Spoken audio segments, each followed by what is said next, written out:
Greetings today. I'm Pastor Carter Conlon from Times Square Church, inviting you to our Plymouth prayer meeting on October the 6th. We are praying and trusting for God to meet us in a very special way as we celebrate the 400th year anniversary of the Pilgrims coming to America. Now, much of the Pilgrim history has been lost over the years, and we would like to share some of these stories with you. When the Pilgrims came here in 1620, you need to recognize that they were at the peak of a revival, a great revival called the Reformation.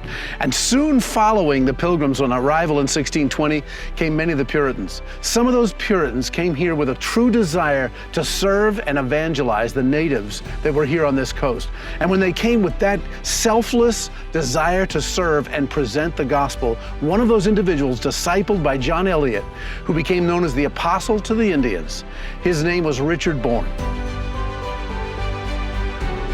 The goal of Richard Bourne to actually raise up native pastors of their own churches. So it wouldn't be the English that were coming in here to somehow shepherd the natives. They should be able to do that themselves.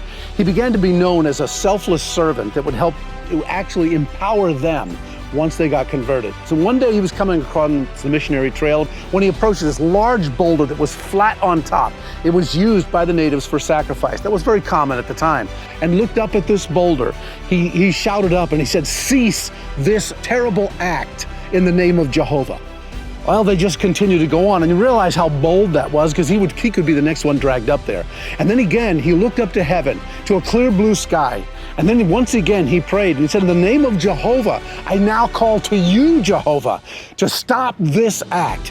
A lightning bolt comes out of a clear blue sky, hits the rock, and knocks it into all these chambers, breaking it all up. Not to say there were tremendously a good number of converts on that very day.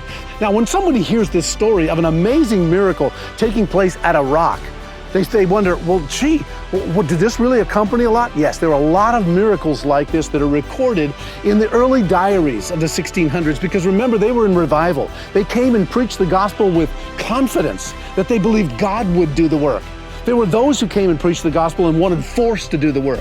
They wanted to force them, aggressively take their lands, disrespect those who were here. Not Richard Bourne, not the Pilgrims, not the individuals that had that idea to come and serve. The proper method of evangelism. Let God do the converting. Let God show the miracles, the signs and the wonders. And that's what happened. Here's the interesting thing. 100 years later, they went and got scientists to come and examine this boulder. After they examined it thoroughly, they came back with this report. This rock could only have split by lightning. Don't ever think in your mind and imagination that God sent a lightning bolt of judgment down because these were natives, or because the white man was preaching and the English were preaching. Oh no, God is not a respecter of persons. The grace of God is made to all, and the judgment of God is available to all. And therefore, this was the preaching of Richard Bourne. It didn't matter who you were. You came under the laws of God and His grace and mercy.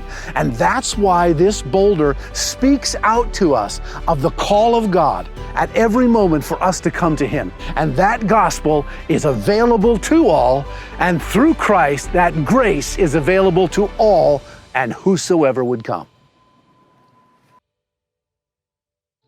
So please join us on October the 6th, 7 to 9 p.m. Eastern Time, as we gather together online for our worldwide prayer meeting, live from Plymouth, Massachusetts. God bless you.